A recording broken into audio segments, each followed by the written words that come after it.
to disprove that. Islam is for all mankind. There is not a single verse in the Holy Quran or in the Sahih Hadith which is against mankind. Islam favors mankind. It is a blessing for everyone, if only we were to understand. In the Webster's Dictionary, the term fundamentalism was used initially to describe a group of Protestant Christians who believed that the Bible was word for word and letter for letter the word of God. The Catholics believe that yes, there are some verses in the Bible that are the word of God, but there are others who are the word of Mark, Luke, John, and so on and so forth. But the Protestants protested and said, no, everything in the Bible is the word of God. So the Webster Dictionary started to label them as fundamentalists, and this gave rise to the term fundamentalism. The Oxford Dictionary later, when it defined fundamentalism or fundamentalist, it defined it as a person who strongly adheres to the ancient doctrine of any religion. Over the last few years, 6-7 years, they have changed that definition to a person who strongly adheres to the ancient doctrine of any religion, especially Islam. So you see how the media plays tricks with you. It starts with something else, starts with a problem that is their own, it's a native problem to them, and then slowly starts to send it towards Islam, send it towards the Muslims. Let's now look at the term extremist.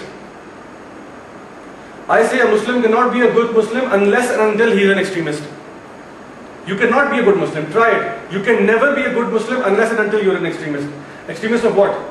You have to be extremely kind, you have to be extremely just, you have to be extremely honest, you have to be extremely caring to others around you, and you have to be extremely truthful. Not truthful when it matters to me or when my personal gain is involved, but truthful even if I know that the other person might harm me if I actually speak the truth. I speak the truth even if I know that everybody will become against me. I become just not when it serves my purpose, that I am fair half of the time. I have to be just at all times. Even if my own daughter is involved and I need to deliver justice, I have to be just. I cannot take sides of people. I have to do what is just and what is fair. So Muslim has to be an extremist. There is no other alternative. It mentions in Surah Al-Baqarah chapter 2 verse 208, enter into Islam wholeheartedly. Allah doesn't say enter half-heartedly or do it halfway. He said be an extremist in this religion, because you have nothing to be ashamed of. There is nothing wrong in this religion. Everything is for the betterment of you and for mankind. So it is okay to be an extremist as long as it's in the right direction. This is what the Quran tells us. Yet still we defend ourselves. That, no, I'm not an extremist. Why don't look at me, I'm not an extremist, that guy is an extremist. Talk to him, kill him, not me. I'm not an extremist. I'm an enlightened, moderated person. There's no room for enlightened moderation in Islam. Now let's look at the word terrorist. Again, it's an idea of how you present the word. At first, terrorist seems like a very bad and a very inappropriate word to use. But it is defined as a person who intimidates or frightens others. That's the classic definition of a terrorist. A person who intimidates or frightens others. I say every responsible Muslim should be a terrorist. Don't be alarmed that this guy is a fundamentalist, he's an extremist, what is he saying? What is he talking about? That every Muslim should be a terrorist. Why I say that is that every Muslim must terrify every anti-social element. You think Superman is not a terrorist? Spider-Man is not a terrorist? Batman is not a terrorist? Who do they terrorize? The bad guys, right? Who's the bad guy? The murderer, the rapist, the robber.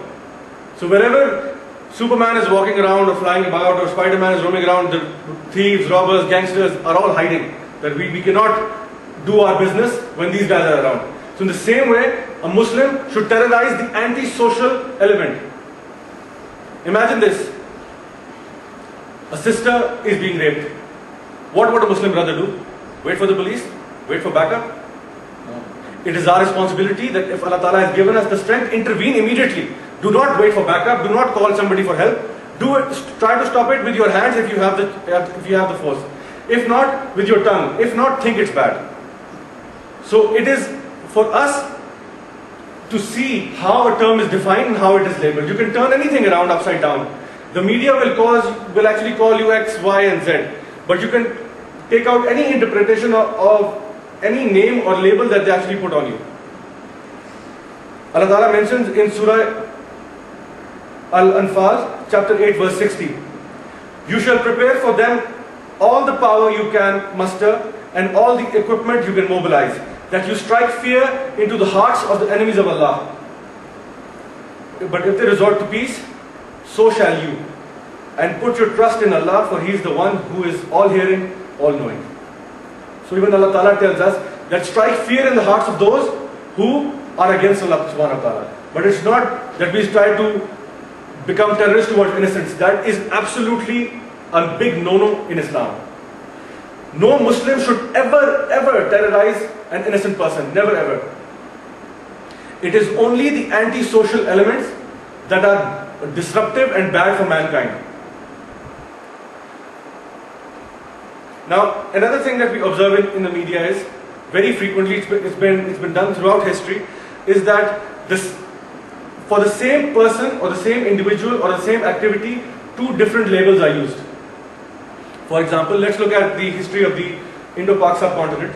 About 100 years ago and more, the British ruled over India. And there were many Indians, Muslims and Hindus, who were fighting for their freedom. The British called them terrorists.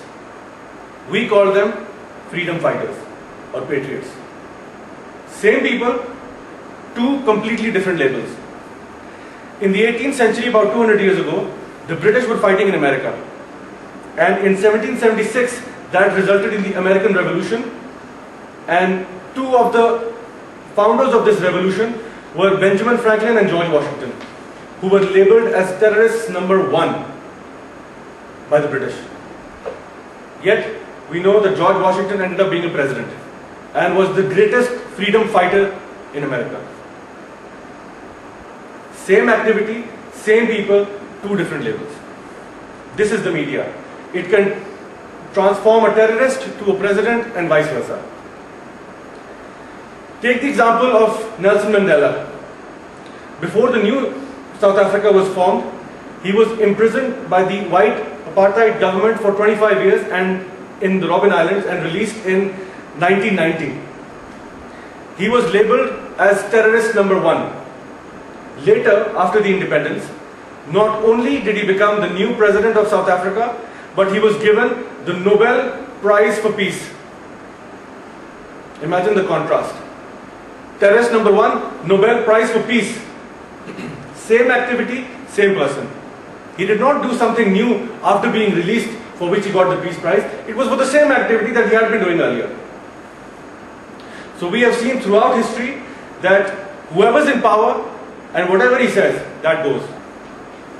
The next thing that is a big misconception, not only amongst non-Muslims but also amongst Muslims, is the term jihad, which has been used many times in the Holy Quran. It is considered widely that it means holy war, that jihad means holy war. Whereas in actual fact, if you look at the word jihad, it means to strive and struggle. A student can be doing jihad as well to pass an exam. He's striving and struggling to pass an exam. If you translate the word holy war into Arabic, it is Harb Muqaddasa. The word Harb Muqaddasa has not been used in the Holy Quran or in the Sahih Hadith.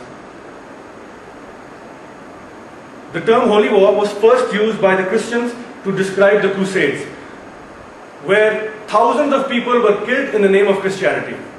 Today, the same word holy war is being used to define the Muslims. Whereas there is no concept of holy war in Islam. We think, even Muslims think, that any war fought by a Muslim, whether it is for personal gain or for property or money or whatever it is, it's jihad. It's not jihad. We have a tendency to label every Tom, Dick and Harry who dies as a Muslim as a shaheed. Whether or not he was fighting for or struggling for his own money or personal gains or fame or whatever it was, we say, no, he's a shaheed. Why? So there is a big misconception regarding the use of the word jihad as well. Now let's talk about the latest phenomena that's prevalent in our times, which is suicide bombings. I'm sorry, today's lecture is becoming very heavy and intense, but that's the way it is, that's the way the media is kind of focused on today. I think that's the time we are in, so. Absolutely. Yeah. Dr. Robert Anthony Pape is an American political scientist specializing in security affairs and in particular suicide terrorism. He's currently an associate professor at the University of Chicago. He's a professor of political science. In 2005, he wrote a book called Dying to Win, where he mentions that suicide bombing were alien to Islam, and that there is no mention of suicide killings in either the Quran or the Sahih Hadith.